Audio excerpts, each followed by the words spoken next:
নমস্কাৰ। আজিৰ ভিডিঅ'টোলৈ আপোনাক স্বাগতম জনাইছোঁ। বয়সৰ লগে লগে আমাৰ চকুৰ নানা সমস্যা হোৱাটো স্বাভাৱিক কথা, কিন্তু আজিকালি দেখা যায় যে খুব কম বয়সতেও চকুৰ নানা সমস্যা হয়।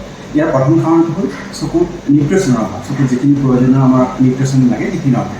আজি আমি আলোচনা কৰিম কি ধৰণৰ খাদ্য খালে আপোনাৰ চকুৰ সমস্যাৰ পৰা আপুনি নিজকে বচাই ৰাখিব পাৰিব বা চকুৰ দৃষ্টিশক্তি ভালে থাকিব।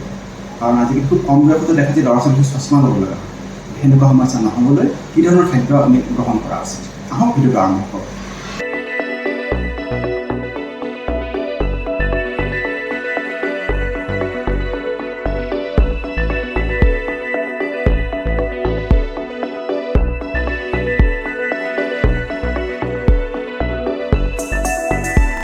ভিটামিন এযুক্ত খাদ্য চকুৰ কাৰণে খুবেই প্ৰয়োজনীয়।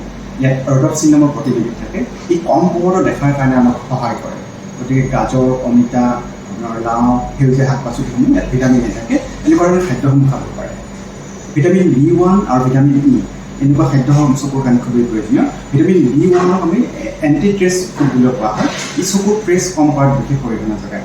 চকুৰ ড্ৰাইনেছ কমায়, চকুৰ ফুলাটো বন্ধ কৰাত বিশেষ অৰিহণা যোগায়। ঠিক একেদৰে ভিটামিন ইও আমাৰ চকুৰ কাৰণে খুবেই প্ৰয়োজনীয়।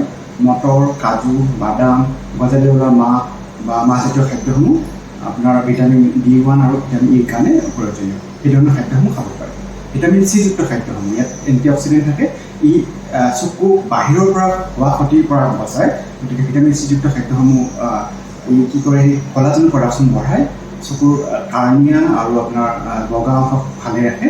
গতিকে হেল্থি ৰাখে। গতিকে আমি ভিটামিন চিযুক্ত খাদ্য খোৱাটো খুবেই প্ৰয়োজনীয়। আৰু omega-3 ফেটি এচিডযুক্ত খাদ্যসমূহ ই কি কৰে, আমাৰ বয়স হোৱাৰ লগে লগে যি চকুৰ যি সমস্যা আহিব পাৰে সেইখিনি বাধা দিয়াত বিশেষ অৰিহণা যোগায়।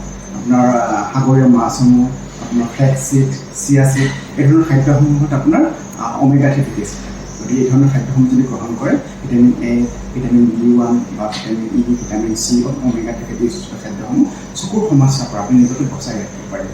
আজিকালি এইখিনিয়ে। পৰৱৰ্তী পৰ্যায়ত আকৌ এটা বেলেগ বিষয়ে আপোনাৰ প্ৰশ্ন। ধন্যবাদ, নমস্কাৰ।